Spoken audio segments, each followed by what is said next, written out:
Okay, nerds. It's probably been what, a month now? So I feel like I have largely forgotten how to screen share. It took me a few tries to get here. I've also already done this video at least once as a run through to try to be a little less chaotic and make sure we're focused. I didn't necessarily take as good of notes as I would have liked, so significantly more organized than our last attempt at orange wine. I'm also very excited to share these wines with you. We're gonna roll into this take two, and we're starting a whole new season of being a little more organized and having the presentations and et cetera and so forth. Plus, I grabbed this wine at the store when it was on sale, and then we finally made it to one of the wine stores that is local to the neighborhood, and I was so excited to see this next wine that I'm not going to show you yet. I was like, okay, we have to do this. And so the Instagram poll on orange wines won first. And then at the end of this, we'll talk about what came in second and third. All right, so overview. We're going to do a little recap of what we talked about in the Orange Wines, a comedy video about a month ago, I think now. And then we'll meet wine one and meet wine two as though we're on some sort of dating show, except better because it's wine. What we're expecting to get from these wines. Then we'll do the tasting. As always, in the video description on YouTube, I will attempt to remember to put times so that if you want to skip forward past the tasting and not watch me sniff, sip, swirl, and slurp and all that jazz, you can kind of skip to the end descriptions. Then we will talk about food pairings for these wines, serving suggestions, and then the review and preview. So let's rock and roll. Okay, from last time, what is orange wine? Still not made from oranges. Also still a strange rumor that keeps going around. Rumor? I guess just bad information. Orange wines are made from white wine grapes.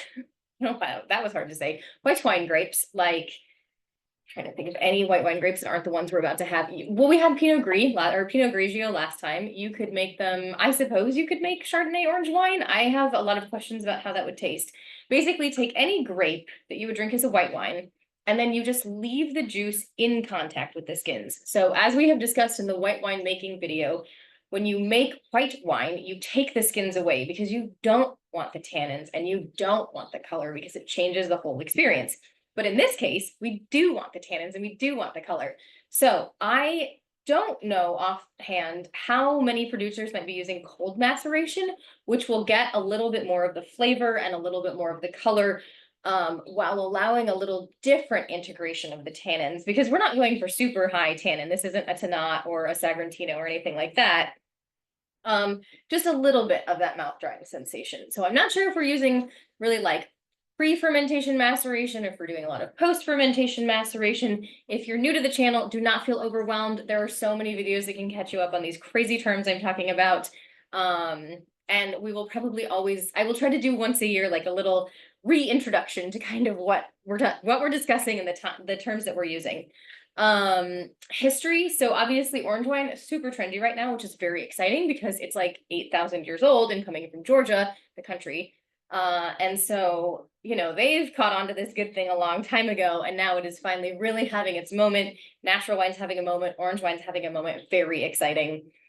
And then just a quick, if you're trying to juggle understanding, like, okay, so it's an orange wine, no, it's a white wine, is it like rosé?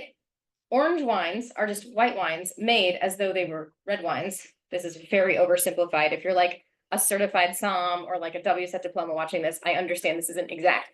Rosés are red wine grapes made in similar styles to white wines, and this is just the opposite. White wine grapes made in similar styles to red wines, which really just gives us like this cool, almost like 4 circles and diagram thing. Anyway, maybe I can make that an image someday. We're gonna move on.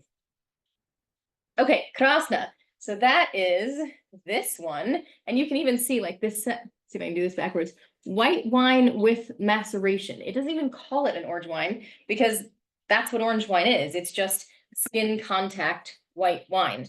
I just realized this is supposed to be the hills in Brda. Anyway, we're going to talk about where is Slovenia, because that's where this wine comes from. Where is Goreška Brda, I assume is how it's pronounced. Probably Slovenian people are crying right now and they don't know why. We'll discuss a little bit the climate, the 3 grapes that went into this wine, and then I thought this graphic was cute and it was in the presentation when I found it, so I left number 4 because if I had taken it out, it would have been confusing. So it's just whatever you want it to be, dealer's choice. All right, Verda. So this is where I have to remember how to like escape this presentation with the escape button. Go over to Google Earth. I think we're doing it. Right, I forgot because I was already trying to record this video. We're already there. So let's zoom out a little bit. Because we will come back to a little fact here in a moment. So I can never remember if you can see the mouse when I do the screen sharing, but basically just that way is going to be Italy, and the next to Italy is going to be Austria, Croatia, and then as we slowly zoom in, do we see Slovenia show up? No, I have to look for it. Okay, that's fine. Conveniently, it's what I just searched. So now we're hopping on into Slovenia. That's awesome. I just realized this, the picture that's like directly under me, I'm pretty sure those are vineyards. Like that looks like a vineyard that's set up right there. So we are in the municipality of Brda, and the thing to take away from this, if you're, on the terroir climate train with me, is that 46 north, if you divide our 30 to 50 degrees of wine growing climate in half, we are then halfway up the more northern and ideally cooler area. So super exciting, great for growing the wines. I had some notes, but the gist of it is they make really good use of elevation in the mountains, also protection in the mountains, because there can be some real nasty winds. I don't remember if they're coming off the Adriatic. I didn't get super into the climate. The gist of it is that it is, and we will discuss this towards the end, I give myself a little buffer to get a little chaotic just for fun and throwback. In some of the books that cover where this area is, they actually have it in conjunction with Friuli, not in conjunction with a lot of the rest of this area, and a lot of the eastern Slovenian area, because it is right next to Italy. And so the grapes, we got a lot of Italian grapes, as you'll see in another slide, and the styles can be very similar. Okay, so now let's go back to Canva. Sweet. Okay, so we went to Google Earth. We saw where we were. Oh, the climate. Okay, I kind of skipped ahead a little bit. Yes, so this is just my attempt with AI to kind of imagine like what it would look like to have the hills and the mountains and the Adriatic off in the distance, and then you've got the winds coming in, and honestly, I just wanted to make a picture, so I did.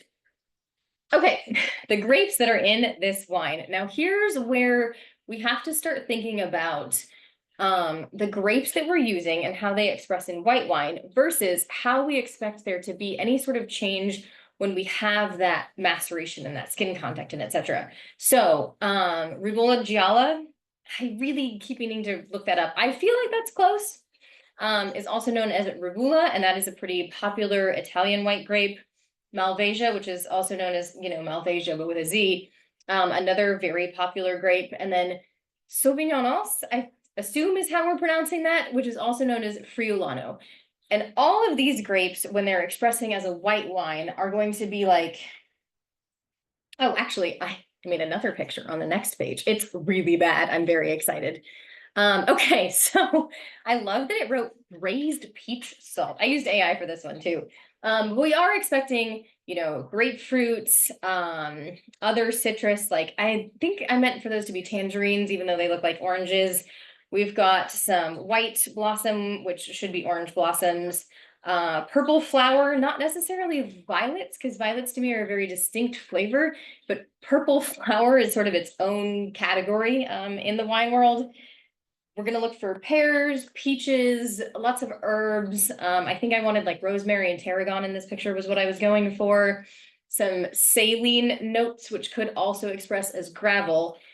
What's going to happen, that's what we would expect if this was a white wine. With the skin contact and that prolonged maceration, we can start to almost get flavor similar to when you age. So we might get a little bit of baked apple, or I think that's why it says braised peach salt. We might braise those peaches. If you've ever had sort of like caramelized grilled peaches, you get that flavor. So a little bit different than just the white wine expression. So very exciting. I haven't tasted this yet. I'm really excited to taste it with all of you.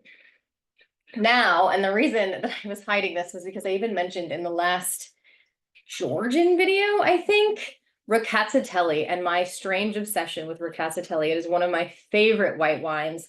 And this was made with the Kveveries that we talked about in the Georgian video. So this one's super, super exciting to me. We are going to Google Map off to Kakheti again, which I'm pretty sure we did in the Georgia video. We'll talk a little bit about the Rakatsatelli grape, and then we will drink. So, Kakheti. Good to get back to Google Earth. We're hopping over to. Those are longitude, or yeah, there we go. Yeah, we're going to 4145 north. So hopping down, I should remember how many miles are in a degree of latitude, but I don't. So we're probably down, what, 60-ish? I think it's 60 or 69. Let's say 70. We're down like maybe 250 miles, which means it's actually going to be a decent amount warmer. So these the wines made in the Kveveries are, of course, the big clay pots that are underground. They are, in fact, shaped like this. And then, okay, so Rakatsatelli grape. Oh my gosh, I just love these. And I think it's because I struggle so much with white wines. Like, still on a mission to find a Riesling that I like, but to me, they're always so fruity that it is hard to parse it and to separate it from being sweet. Whereas somehow, and I want to say it's the ridiculously high acid of Rakatsatelli, it's very fruity. I mean, we're talking, I feel a little bit better about this picture that I made. We are talking pineapple, green apples, a lot of citrus fruit, just generally a very like, I sometimes get like a lime fruit front, which is probably not something I should ever say on an exam, but it's a very candied lime sensation. And it never tastes sweet to me. And I think it is because of just the overpowering acid. That aside, we're looking so dry, high acid, medium alcohol. Of course, those things together are going to give us like a medium minus body, not quite enough for medium. When you have this, as I was just saying, we're going to get really fresh and crisp flavors. We're going to get green apples, pineapples, lime, a lot of herbs. We're going to be back to, I don't know if I've ever gotten tarragon out of one. The other grapes for sure. I can't remember what all I've gotten herb-wise out of a Rakatsatelli. I think I get so excited drinking them, I forget to like analyze them. Once we add the skin contact, similar to what we would expect in the other wine, we'll get the richer flavors. We'll get some caramel, some honey, dried apricots, dried peaches, lots of dried stone fruits. And so I'm like ready to drink this wine. Okay, yes, tasting time. Okay, so I think I just said okay like 12 times. I try to do this so you can see the colors as I'm pouring. This one on, I know this might look weird, it's on my left. Okay,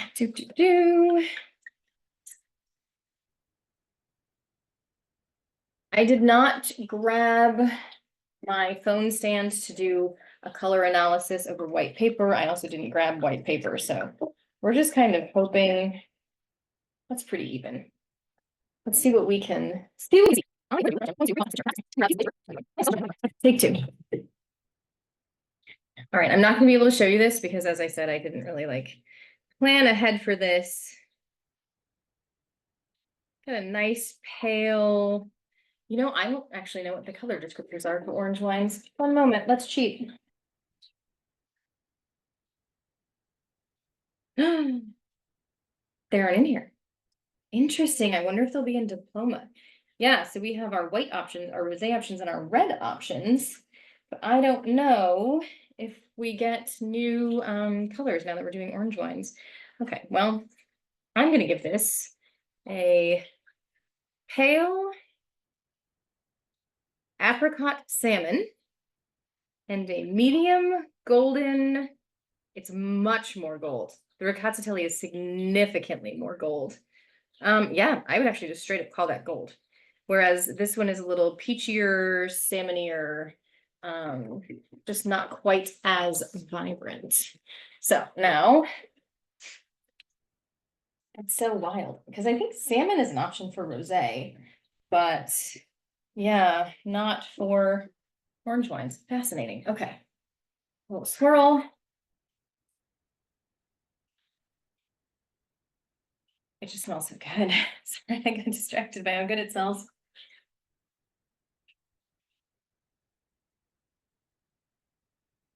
A lot of green, actually. I would go with green pear, but maybe also Bosc pear.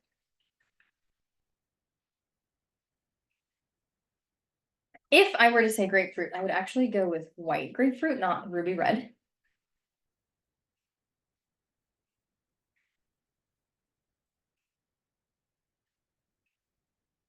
Maybe like a honeysuckle or an acacia. There's a lot of primary on this one for sure.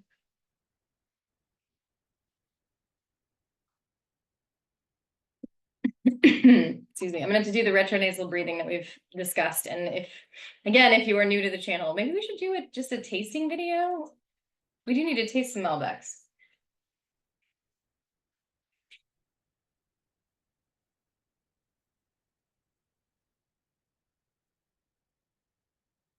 Okay,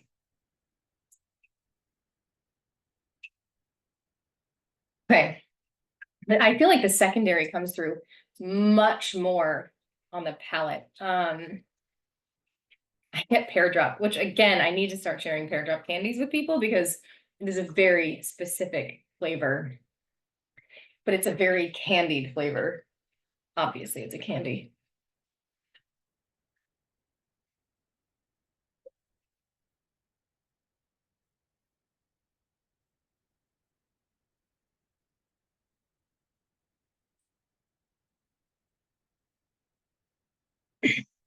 I might be getting quince. I have to go smell the thing for quince because I always forget what it smells like, but I might be getting just a little tiny bit of it. There's the apple. Specifically, yes, like a baked, not green, but a baked red apple. That's amazing. I am so excited to make people try this. This is incredible. And I got it from Wegmans. So it shouldn't be super hard to find. Sorry, we're supposed to do the rest. Okay. We did nose, palate, quality. Palate also needs to include. So this is definitely dry. I got the twinge, but I'm not salivating as much as I do on things I would call high acid. So I would give this a medium plus acid.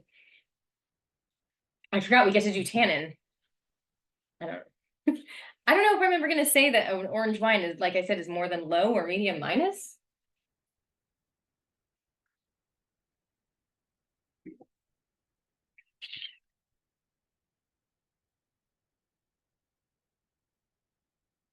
I could give it a medium minus though. It does, it takes the moisture from your mouth.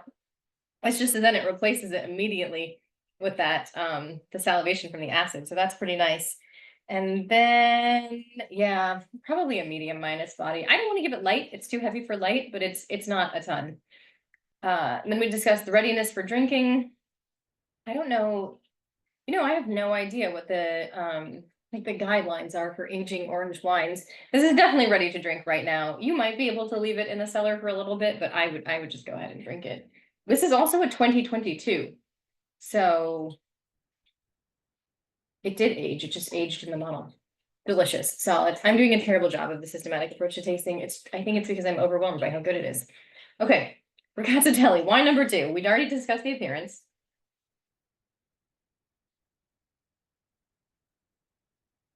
What in the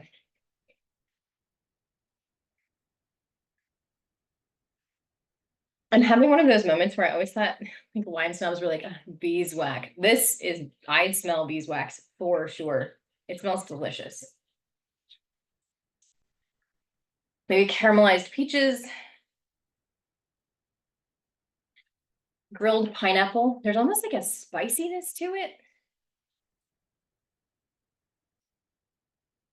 Spicy pears, like an Asian pear, but spicier. I am very much out of practice. I could definitely get, I'm like stuck on tarragon and I just don't think that's what I'm smelling. I think, okay, roll with me. I think there are two types of basil, and it's the one that we don't have planted in our garden. It's the like pepperier, spicier basil. Thai basil? Does that sound right? I'm staring at my wine bottle collection that I need to cut as though they have the answers. They don't. Let's just taste this.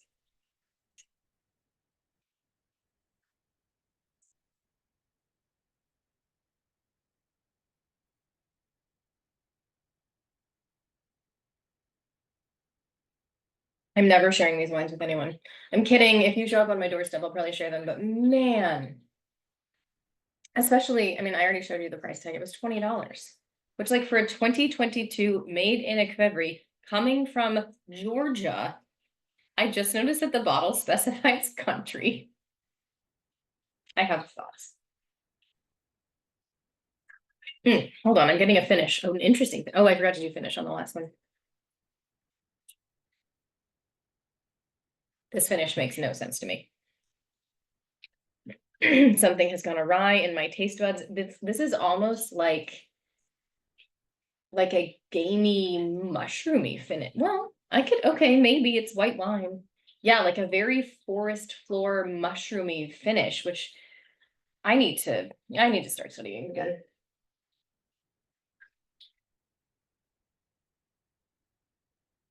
This is incredible. This tastes absolutely nothing like a white wine riccatelli. Like I just had one at a most phenomenal wine bar. And this is not even remotely like this tastes nothing like that wine, which is what I think is so cool about wine and so cool about winemaking. Like we took the same grape as I just drank, but we stuck it in a clay pot and left it on the skins, and it tastes literally nothing like what I had 2 nights ago. I'm getting really excited. All right, so this is still dry. This is, let's see how I feel about the acid.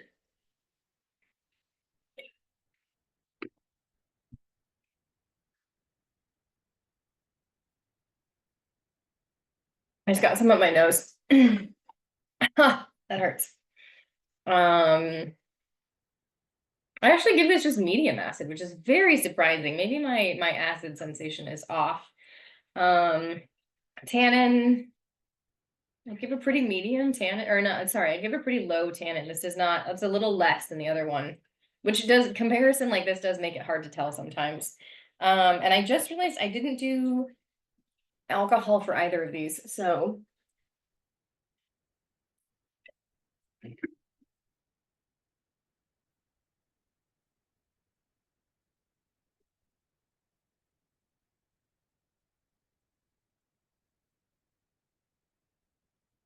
Well, that was wine number one. I'm going with maybe 12.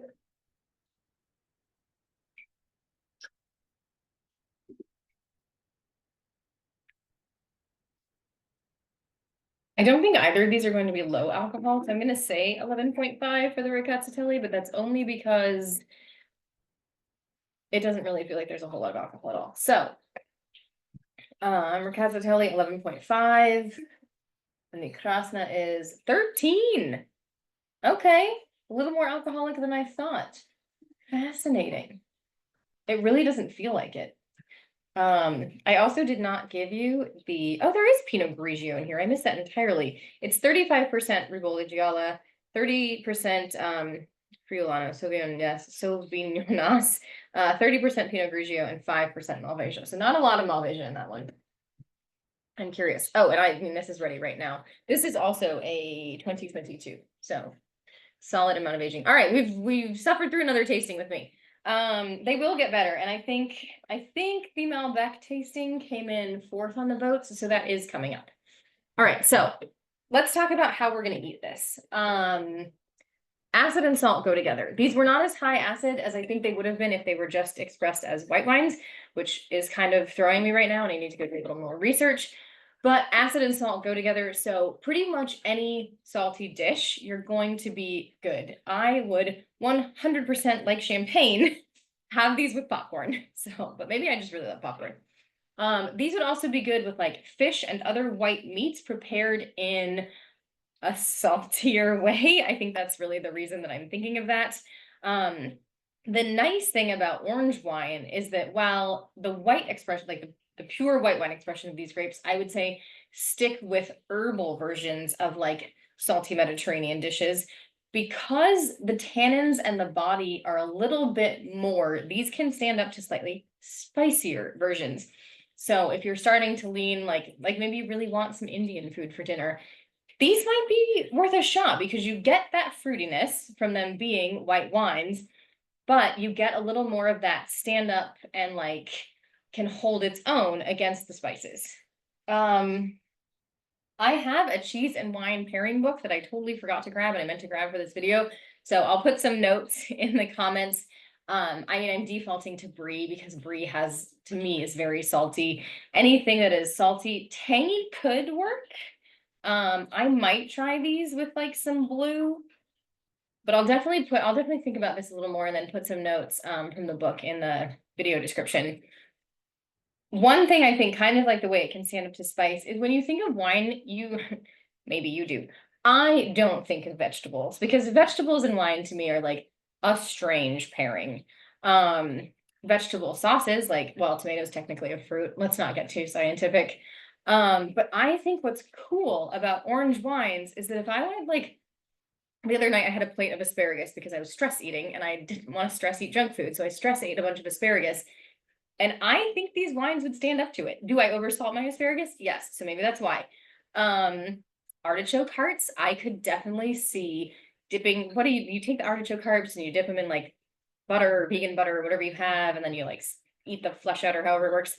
That's not artichoke hearts, that's just artichoke. Anyway, the point being, I could see these going really well with vegetables, which I think is a cool addition to the wine world. I don't know if I want to say it like that, but like as someone who likes to eat plant-based, I think this is really fun and can be a great pairing. And then last but not least, thanks again, AI, for making me this little picture for charcuterie. So here is where you get to like basically eat everything I just listed. So if you're doing like a vegan charcuterie board, you can just have like some herbal spicy, like maybe baked tofu and tempeh. If you are doing for friends who like eat meat, or if you eat meat, which there's no judgment, I'm just sharing my experiences.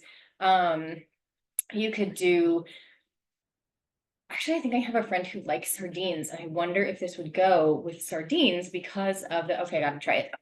Sardines and there's something else, I swear, that is also a salty fish thing that I can't, maybe caviar, I could see it with caviar, but it's also gonna go with like spiced carrot, oh, like Moroccan spiced carrots. Sounds so good. And I think it could really work well with this. So my thought would be go get yourself some orange wines and then just experiment. Like what a great excuse to drink a lot of wine and eat a lot of food. And basically go back to the Georgia video, the Supra, the big like 12 to 14 hour feast that's happening with all these dishes and all these wines. You could just try a bunch of orange wines and a bunch of different food and it'd be super fun. And you could stay home, you wouldn't have to go out, you just hang out with your friends. Okay, serving suggestions. So, people have been actually asking me about glasses lately and what glasses I like. These are, I think, technically red wine glasses. I've now mixed these up. There we go. These are technically red wine glasses, I think. I like to think of them as universal because it's what I drink almost all my wine out of. And it tapers enough at the top that you don't lose the aromatics from the white wines. So I actually think these are ideal. I don't know that I would do, I have like some full-on globe bowl type universal glasses. I don't love those for white wines because it's a lot easier to lose the aromatics in white wines. So I would go with universal glasses or white wine glasses. Just be careful of your red wine glasses because despite that these are made like red wines, there are very delicate aromatic elements to these, and you don't want to lose that little touch of orange blossom or that slight note of bay leaf or whatever you might be getting in your orange wines. You don't want that to evaporate just because the glass is too open. So I would stick with tapered, slightly, lots of room to swirl. I swear, I promised you less chaos. I don't think I promised you no chaos. Enough room to swirl to get those aromatics, but then don't let them escape right away. We've never talked about glasses. I just realized that. We'll have to do another video.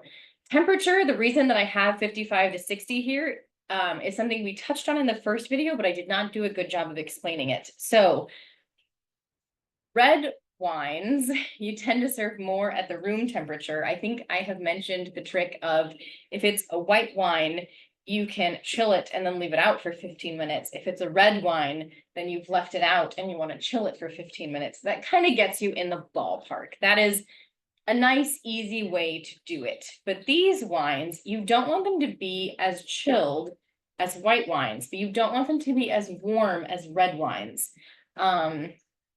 If you get them to chilled, all you're going to get is the tannins, which is why the main reason why you don't chill red wines.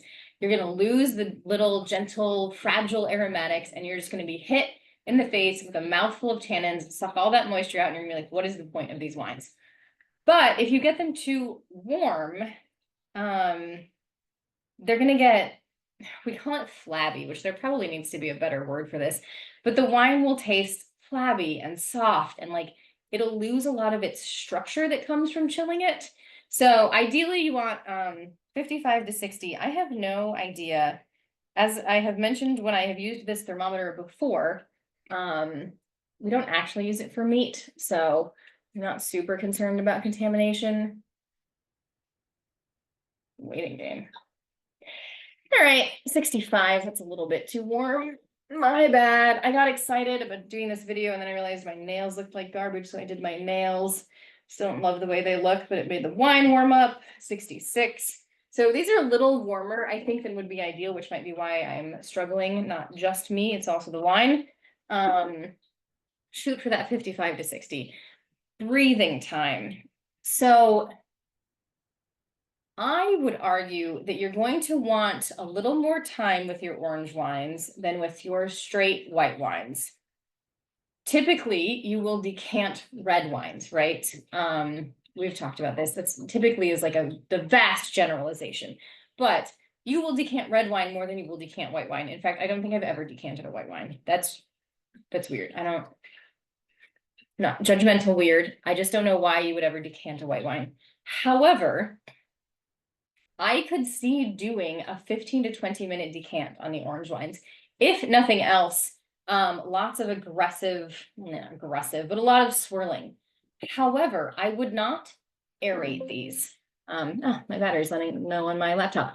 Like I have the aerators that you pour the wine through and it like violently aerates your wine. I would not do that with these because, again, you do have some of those more delicate aromas and flavors that come with white wines. And you don't want to just violently break those up. Also, please no frothing these. I know the frothing thing is real popular right now, and if you want to do that with your cheaper red wines, it's none of my business, but I think you'll lose a lot with your orange wines. Also, I just wanted to use this clip art. No, I'm kidding. This clip art is actually kind of making me insane. Okay, review. So we've talked about what orange wine is, which is just white wine grapes made similar to red wines. Where it comes from, anywhere. Anywhere that makes white wine can make orange wine, but definitely the Italy, Georgia, Slovenia, they kind of like, I think, they're doing it the best. And then bonus time for anything we missed is what I was referencing earlier. I have all these books. I am not surprised, actually, now that I think about it, that Malvasia was only 5%, because in the WSET 3 book, I don't know, it bookmarked, it quite specifically calls Malvasia a workhorse wine, or workhorse grape, which I thought was really interesting. And I thought I had the page bookmarked, but I guess, oh, there we go. No, I'm sorry, Trebbiano was the workhorse grape, but Malvasia is listed in with Trebbiano from Lazio, from the Frascati DOC. Citrus fruit, and then the Malvasia is what provides the floral orange blossom aromas. So thank you, Malvasia, for that little note. I don't actually think this had anything. There was a lot of book reading this weekend, which made me really happy. But I don't think this bookmark is for this episode. That had nothing to do with it. This had a couple notes. This is the chaos part. I will make sure to mark this in the video description as the chaos part. That's a cute picture. I might have messed up my bookmarks. And yes, I am using Fortune Cookie of Fortunes as bookmarks. No, this is just talking about Italy. I think these might actually be left over from the Beyonce video. The more exciting and important and cool one is from the book that I think I mentioned a little while ago. That was my birthday gift. It is super, super exciting. when you look up Burda in the index, it takes you to Friuli. Italy's far northeastern corner was regarded as her powerhouse, blah, blah, blah. And in this picture, which I will attempt to point out correctly this time, it is called Friuli and Western Slovenia. So you can see here is Italy and here is Slovenia. So I know it's not the greatest because I'm like far away and I'm in a little box in this computer, but when you look up Slovenia, it's like Brda isn't included in that section. It is considered largely like an extension of the Friuli. Just like totally messed up something. Something in my brain just went south. Friuli That was Venezia. wild. I was just saying Friuli Venezia Giulia, and then my poor partner just heard me like scream because my computer turned off. Fortunately, I think it turned off with just enough battery saver that I didn't lose the whole video. But I think maybe it's telling me that like we've been going for 37 minutes and that's a lot. Obviously the final product will be shorter because I'll edit things out, but maybe it's time to wrap up. So, preview for next time. So the red and blue fireworks are because Bordeaux won for the next video. So we will be talking about a super cool chateau in Bordeaux and a little salt bay guy of feminism, because the woman who got her chateau back into the Bordeaux classification was obviously a boss because she did it. And it is one of two changes that were made to that 1855 classification. So we made it. I'll be tacking like this little tiny video onto the other video for the final product. I'm gonna go drink some more orange wine. I hope that you guys are coming back and we can be our big nerd family again. There will be regular videos again. This is just kicking us off into continued wine nerd success, and I will see you next week.